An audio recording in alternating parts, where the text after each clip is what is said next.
So if you're in the States, you would know that July 4th was just the other day. And I was out at a bar with friends, and the topic Power Rangers came up.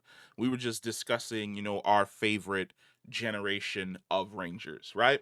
And because I'm in the old crowd, I'm 35 now, a lot of us typically land on either Mighty Morphin, Zeo, or Turbo. But I was a man of culture.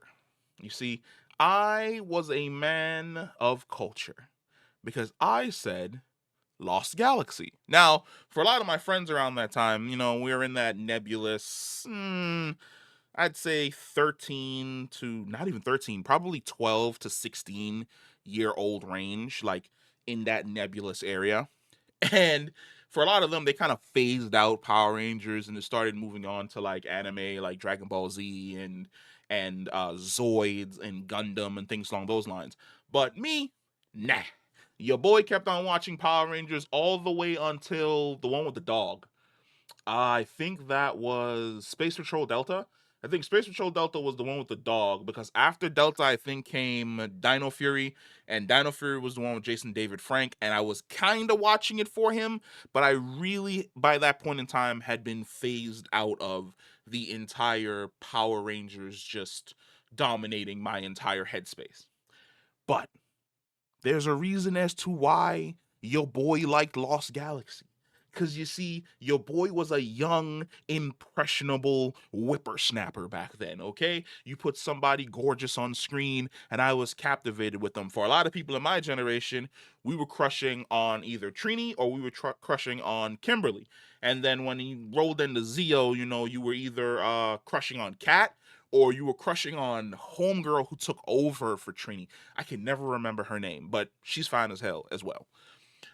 But your man, like I said before, I was a man of culture. You see, Lost Galaxy had to have the most diabolical lineup of absolutely gorgeous women that I had ever seen in Power Rangers. Now, this might have changed post Lost Galaxy. Like I said, I stopped watching around SPD and kind of sort of tuning in for Dino Thunder. But for me, up to what I had watched, there had never been the amount of beautiful women who were either Rangers or villains until Lost Galaxy for me. So let's run down the list of why exactly it was that your man has been stuck on Lost Galaxy like 2 decades later. Because I still remember the plot of Lost Galaxy beat for beat, even the emotional beats where the original Pink Ranger essentially dies. I think the original Pink Ranger was Kendricks, and then Kendricks dies, and then the baddie from the season before, which was Power Rangers Lost in Space, comes back and takes over as the Pink Ranger going forward. And then they end up like resurrecting her towards the end because it's a Sentai show. There was no way in hell they're going to kill off a character and not bring her back. But even having the balls to kill off a character, because in my mind, I don't remember another human character that was a ranger being killed off before that, because before that, it was essentially just retirement, right? But number one, they go, of course, with every single Power Rangers season, they stumble upon some type of power morpher or power crystal or a power thing that ends up giving them their forms. In this season, it was the Quasar Sabers, if I remember correctly, and I'm saying that right. And they were on this random jungle world out there somewhere in the galaxy. For context, Power Rangers in space dealt with the Rangers going to space, but they still operated for the most part around the Earth. Even the last final battle in for Lost in Space happens around the Earth. But Lost Galaxy was an entire colony ship, which I don't even remember if that's ever mentioned ever again. Because all of the Power Rangers, except for I think 3 of the last ones, or maybe 1 or 2 of the last ones, all occur in the same universe. And Power Rangers Lost Galaxy was the one where they built a giant colony ship on Earth, raised it into space, and then they left to go colonize like a completely new planet on the other side of the galaxy. And in the middle of this mission, they end up going through a wormhole, and a couple of their people go to investigate this planet because there's some type of signal down there. And that is where they meet my crush number one. My crush number one was Maya. And Maya was the tribes girl that they ended up finding on that planet. And good God, Serena Vincent, let me tell you something right now. I don't know where you came from, but young me, 12-year-old me was sprung. She was gorgeous. Across the board, 100%, absolutely gorgeous. One of those people that has like that smile that's infectious, and then when they start smiling, it just lights up the entire fucking room. That type of absolute gorgeous. So right then and there, you haven't even introduced me to the Pink Ranger yet, or I haven't even been around the villain, the main villain yet, but your boy was already locked in. You had me right there. I was tuning in to Fox Kids every single Saturday in order to watch my Power Rangers block at around 8:30 in the morning. But then we get introduced to the villain. Now, Power Rangers has had baddie villains before. There's some people who like Rita Repulsa, and I'm not going to knock you for that. Rita Repulsa was kind of fine in her own way.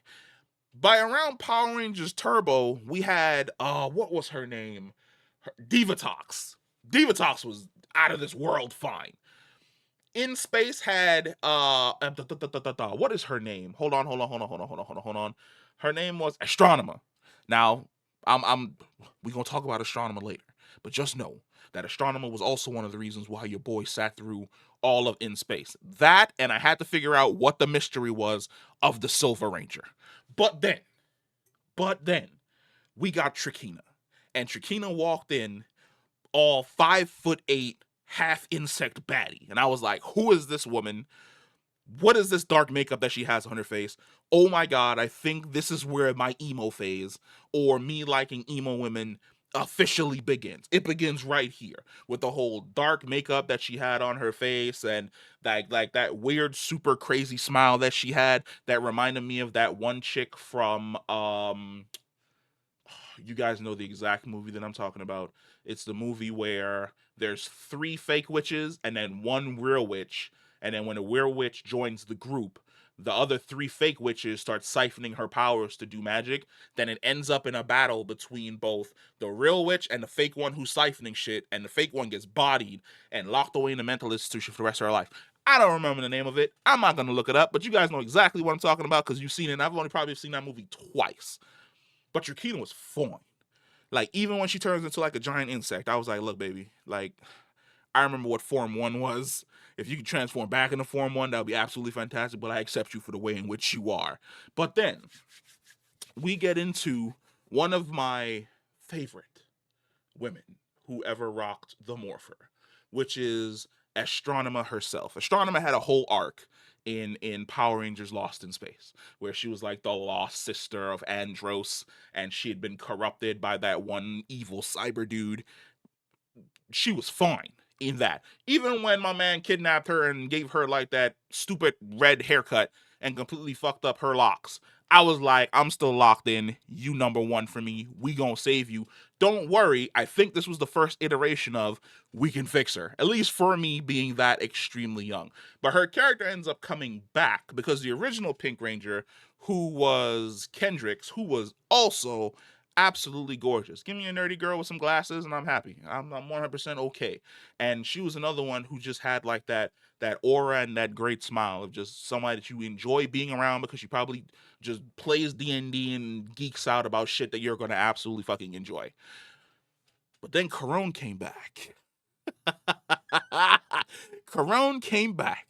And all of a sudden, the lineup for this show became absolutely A1 because we had Trakina doing her baddie thing. We had Maya doing her innocent, but I'm fine thing. You had Kendricks, who was moving over because, you know, her character had essentially died or basically became a spirit, but she was doing her sexy bookworm thing. And then you had Corone, just continuing the legacy of being one of the finest women Power Rangers has ever put on screen since Power Rangers in Space. And I was in heaven, and I was locked in. Your boy was 100% locked into this series.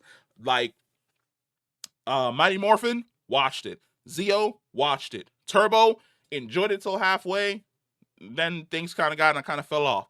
In Space, locked me back in. Lost Galaxy with this lineup of beautiful women for a 12-year-old, Locked in to the max. If the locked in degree was 100, your boy was at least sitting at 105. I was over that line about how locked in I was, crushing on all these women every single Saturday as a young whipper. That is one of the reasons why, like, I will defend Power Rangers Lost Galaxy till the day I die. Like, the people in, like, we were having our conversation and they were like, I don't understand why you like Lost Galaxy. I mean, Mighty Morphin is like, the classic one. Zeo was dope as hell because we got Jason that came back as the Black and Gold Ranger. Like, I don't understand why you like Lost Galaxy. I have my reasons. Back then, I was a boy of culture. Now I'm a man of culture, able to appreciate what I had back then, and it's fantastic and it's glorious. Now, like I said, this could be completely different because I have not really watched any Power Rangers past Dino Thunder. Dino Thunder was, like I said, the last one that I was more or less kind of there, but at the same time, I wasn't kind of there. But so there could be a whole list of women that I'm completely unaware of. But I'm just saying, when Lost Galaxy came around and that young version of me saw all of these beautiful women lined up, I was like, I'm here, 8:30 every single Saturday, locked in to see what my ladies are about to do.